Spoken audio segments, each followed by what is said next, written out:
CarPlay is amazing. It's honestly one of my favorite iPhone features, but it's not without its faults. And whenever I make a CarPlay video, I get a load of comments from people complaining about some of its more frustrating habits. So in this video, I'm going to help you fix as many of them as I can. Now, a quick explanation before we begin. I'm making this video in August of 2026, around 1 month before iOS 27 releases to the public. And with that in mind, I will be using iOS 27 today, but where anything is really different, I'll let you know. Okay, let's get into it. One of the most common complaints that I hear from people about CarPlay is that you get into your car, start the engine, and the music that you were recently playing on your phone immediately starts playing on your CarPlay system. Some people like it, I hate it. I'd much rather choose to play music rather than have it decided for me. It's crazy to me that it's 2026 and Apple still hasn't given us a simple toggle switch to disable this feature, but here we are. Luckily, there is a way to resolve this. It just involves you doing a little bit of work in the Shortcuts app. Now, how you go about doing this is going to depend on whether your iPhone supports Apple Intelligence. With that in mind, I'm going to show you both ways, the version without Apple Intelligence and the version with. We'll start with the regular method. Open the Shortcuts app. If you don't already have it downloaded, go to the App Store and download it. It's free and it's an Apple app, so it's completely safe. Once you've done that, open the app and tap the plus button to create a new shortcut. Choose automation just underneath the search bar. Then scroll down to the connectivity section and tap on CarPlay. This adds the when CarPlay is connected step to your automation. Tap into the search box just underneath and type the word pause. You'll see a red play pause button. Tap on this because this is allowing you to control the play pause functionality of Apple Music automatically as part of this automation. Tap where it says play pause and choose pause. You can see that with this done, our automation is essentially going to pause your music every time that CarPlay is first connected, which is exactly what we want. That's all you need to do, and your shortcut is created. If your iPhone supports Apple Intelligence, the entire process is even easier. You would open the Shortcuts app, tap the plus down at the bottom of the screen, and your iPhone will ask you to describe a shortcut. For this example, you would simply type stop CarPlay from automatically playing music and submit your request. After a moment or so, your iPhone should identify the exact automation to request and create your automation for you. It's that easy. By the way, if you're enjoying the content, I think you'd really like the Daily Swipe. It's a free email that I send out every day that features a tip for the iPhone, complete with the exact steps that you need to take, including screenshots, and it covers pretty much every area of your iPhone. If that sounds good to you, scan the QR code that you can see on screen or click the link in the description to get started. If you've ever been listening to music quietly through CarPlay, only to have a CarPlay-related alert come blasting out your speakers, you'll know how annoying it is to get the volume just how you like it. If you know what you're doing, it's actually really easy. The trick here is to remember that CarPlay operates with 2 volume levels. One is for your media and entertainment, and the other is for your spoken cues. In other words, the things that Siri says. When you adjust the volume using your volume dial or buttons, 99% of the time, you're going to be changing the volume of your music because that's most likely the thing that you most recently have been listening to. So if you want to change the volume of Siri, here's how you would do it. Simply activate Siri. Doesn't matter how you do that, whether you have the spoken gesture or whether you hold the button on the CarPlay screen or whether you press and hold the button on your steering wheel. All you need to do is activate Siri so that it appears on your CarPlay screen and starts listening to you. Once it's in that state, don't say anything, but adjust your volume. You'll notice that the volume that you're currently changing is relative only to spoken cues. In other words, Siri. You could set it as loud or as quiet as you like, and then when you're done, just tap the Siri button again to disable the voice assistant. You'll then be able to return back to your music, which should be playing at the exact same volume that it was, but more importantly, you've changed the volume of Siri in the background. This is one of those tips that once you get the hang of it, it will make your CarPlay experience so much better. One of the biggest frustrations people have with CarPlay is getting into their car, trying to navigate somewhere, and not being able to because you're in an area with no signal. To understand why this happens, you need to know roughly how mapping works on your iPhone, and therefore in CarPlay. There are essentially 2 different jobs going on. First, your iPhone needs to work out where you are. It does that mainly using GPS satellites, assisted by things like mobile networks and Wi-Fi. But knowing where you are isn't the same as having a map. Your iPhone also needs mapping data so that it knows there's a road underneath you, where that road goes, where the next junction is, and how to get you to your destination. Normally that information is downloaded using your internet connection. And that's why you can sometimes have a situation where your iPhone knows perfectly well where you are, but Maps struggles because it can't download the mapping information that it needs. In other words, knowing where you are and having the map data to navigate around are two different things. This is why downloading offline maps for the area that you're going to be driving in is a game changer, especially if you're going somewhere that you don't know and you know that you're likely to struggle with mobile data. So let me show you how to quickly download a map for the area that you're in. Open the Maps app, tap on your user ID, which should be just to the right of the search bar, and then tap into Offline Maps. Choose Add Offline Map, and you can press Current Location if you'd like to cover your current location, or you can use the search bar at the top to search for a location that you're traveling to, for example.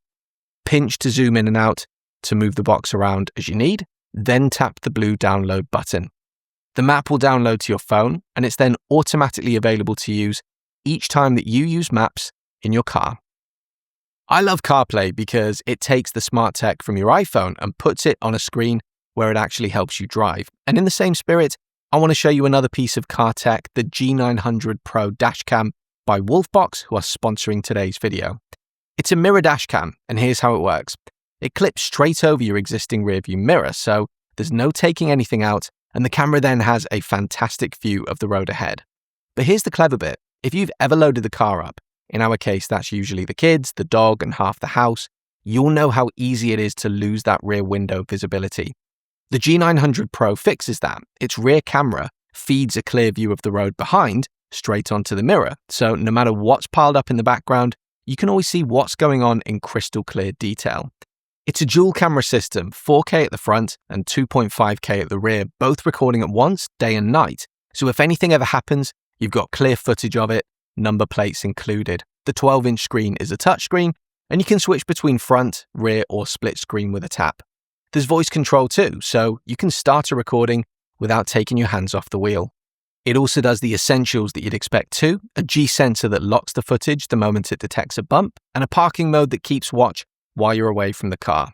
If that sounds useful, there's a link in the description where you can get one for yourself, and big thanks to Wolfbox for sponsoring this video. One of the most common complaints I hear from people is that they want to change the order of the apps on their CarPlay screen, but they can't drag and drop them around. And that's because that's not how CarPlay works. Let me show you the correct way to not only choose the order in which the apps appear on your CarPlay screen, but also which apps you actually have visible. On your iPhone, go into Settings, then choose General, then scroll down and choose CarPlay. In here, you'll see a section called My Cars, and this is showing you the current CarPlay connections associated with this particular phone. Tap into the one that you want to make changes to. You can then choose from apps or widgets. For this example, I'm going to choose apps. You can now see all of the CarPlay apps that will be visible on your CarPlay display when you get into your car. You can then use the drag bars on the right-hand side to change the order of the apps. The very top is equal to the upper left of your CarPlay screen, and the very bottom is equivalent to the furthest app in your pages as you're swiping right through the pages. Use that to order them the way that you want. Notice that some of them have a little red minus next to them. That's letting you know that this particular app can be removed if you'd prefer not to have it show in CarPlay. You would tap that button and then choose Delete. This doesn't delete any apps from your iPhone. It just means that the app won't show in CarPlay, useful if there's something that you know that you simply don't want to use. If you remove an app, it will then show in the More Apps section down at the bottom with a little green plus next to it, and you can use that to add something back in. And that's it. Once you're happy with your changes, press the back button in the top left corner of the screen to go back. It is also worth knowing that you can do this whilst you're connected to CarPlay if you wish, which will probably make it much easier to see how the apps appear on your screen. I often hear people complain about how tricky it can be to actually find the music that you want to listen to when you're driving, which isn't ideal when your eyes are meant to be on the road. Thankfully, there is a really useful tip that involves your iPhone and pinning your favorite music for easy access later. Now, in order for this to work, there is an important distinction to make, and that's that the music that you're doing this for does need to be part of your music library. Let me show you how you would do this with an artist, although worth knowing you can also do this with albums and playlists if you like. I'm currently on the homepage of my Apple Music on my iPhone, and I'm going to tap into the search box and search for a favorite artist of mine. But importantly, when the search results come back, I need to make sure that I tap Library at the top, because this only works if the music is in your library. I'll then tap into the artist's page, tap the ellipsis in the upper right corner, and choose Pin Artist. You would do exactly the same thing for albums and playlists too. Notice that with that done, in CarPlay, if I head into my library, you can see the pinned music at the top for easy access. Do this for that small selection of artists, playlists, and albums that you always want quick access to in CarPlay, and you'll appreciate it next time that you're on the road. This next one isn't a hidden tip as such, it is a fix for a common frustration that's arrived in iOS 27. So previously, if you wanted to scrub through your music, you'd have to long press on the fast forward and rewind buttons and hold there for ages. Well, you can now grab the playhead and drag it left and right to move through your music like you'd expect to be able to, literally everywhere else. By default, CarPlay often runs at quite a low resolution, which can look a bit jarring, especially on some modern entertainment units that are capable of running much higher resolution displays. To check if that's the case for your car, and to see if you can have a higher resolution version of CarPlay, do the following. Head into Settings on your CarPlay screen, scroll down a bit and choose Display. In here, you want to enable the feature called Smart Display Zoom.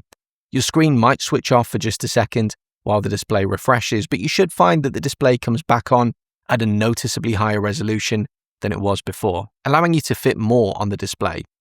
This is obviously an aesthetic choice, so you choose the version that you're happiest with. I set this on my display a little while ago and haven't really looked back ever since. Hi, Editing Tom here. Got that one completely wrong. Sorry about that. Had already committed all of the A-roll by the time that I realized my mistake. So the way that it works, Smart Display Zoom, if you want the full high resolution, the maximum resolution that your display can offer, you would disable Smart Display Zoom. If you would prefer to have a view of CarPlay that is customized to your display, but potentially a lower resolution, you would enable Smart Display Zoom. Ultimately, the best way to figure this out, toggle it on, toggle it off, see which version you like the best. Sorry about that. Anyway, back to the video. Turn-by-turn directions on CarPlay are really useful, but I usually prefer to have them switched off. But when they're switched off, there's more chance of me missing an important turn. If you wear an Apple Watch, you can enable wrist taps to help. To enable this setting, you would open the Watch app on your iPhone and then scroll down and choose Apps. Then scroll down again and tap into Maps. Look for the section called Turn Alert, and you want to make sure that Driving with CarPlay is enabled.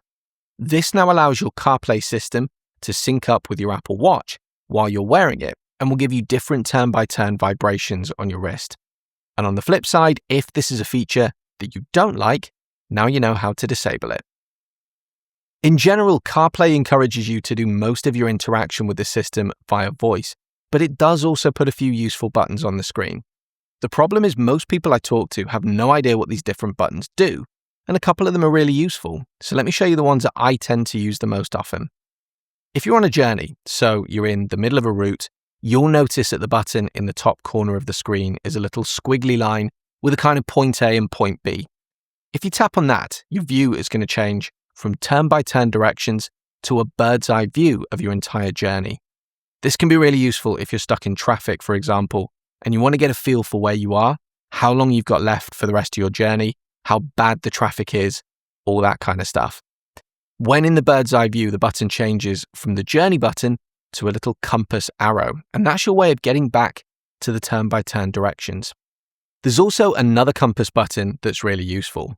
So here in the UK, quite often, if you're driving on the motorway and you come off onto a junction, you'll normally go straight to a roundabout. I often find that CarPlay is really good at telling me when I need to come off at a junction, but then it doesn't give me enough information quickly enough to know if I need to get into the left lane, right lane, middle lane, for example. So something that I'll often do is take my finger and scroll along the route to give myself visibility of what I'm coming up to. When you do that, you lose track of your turn-by-turn directions. You can wait for maps to automatically switch you back, which it should do after a couple of seconds of inactivity. But if you'd prefer, you can just tap that compass button in the corner and it will take you straight back to your exact point on the map. It wouldn't be a CarPlay video if we didn't talk about some common connectivity issues, especially if you're using wireless CarPlay, which more and more cars are offering these days. One of the most common complaints that I hear from people is that they either lose connectivity to their phone or can't connect the phone in the first place, especially if they're using CarPlay with more than one phone. This recommendation isn't guaranteed to solve every problem, but whenever my wife or I face a connectivity issue with CarPlay, this is what we always do. First of all, power down the entertainment unit in your car. That usually just means holding a power button on the entertainment unit itself until it switches off completely. Then once you've done that, power down your iPhone. Wait around 10 seconds, then power everything back on. For us, this usually fixes the problem. If that still doesn't fix the issue, there is one other thing that you can try, and that's forcing your iPhone to forget the current CarPlay connection and then pairing it again. To do that, you would go into Settings, choose General, then scroll down and choose CarPlay and tap on the CarPlay connection that you're using. In here, choose Forget this car and confirm if you need to. Once you've done that, you'll then need to reconnect to the CarPlay system. You normally do that from the CarPlay system itself, so I can't show you every way to do that. You might need to refer to your car manufacturer's instructions to figure this one out, but it's usually a setting somewhere in the connectivity settings of your entertainment system. Those will honestly resolve the majority of connectivity issues that you have, but there are just one or two other things worth mentioning. You do need to make sure that both Wi-Fi and Bluetooth are enabled on your iPhone. You'd be surprised how often people think that they've got both connected, only to realize that they've switched one of them off. So it is worth going into Control Center and looking in the connectivity section up at the top to make sure that both Wi-Fi and Bluetooth are enabled. If you use a VPN, you might want to try disabling that when connecting to CarPlay because VPNs can completely block wireless CarPlay connections. Another thing worth remembering is that Siri is mandatory as part of the CarPlay connection. So if you've disabled Siri on your iPhone, you will need to go and enable it in order to use CarPlay. On iOS 27, you're going to do that by going into Settings, then scrolling down and choosing Siri, and making sure that Siri is enabled in here. And finally, a general CarPlay connectivity related tip is to always carry an MFI certified cable in your car with you because most wireless CarPlay systems will allow you to connect via a USB-C cable as a fallback if you need to. So there you go, fixes for 10 of the most frustrating things about CarPlay. What do you think? Anything that I should have included? Drop me a comment and let me know about them. And as ever, if you found this video useful, do please consider leaving me a like and subscribing to my channel for more content like this in the future. See you on the next video.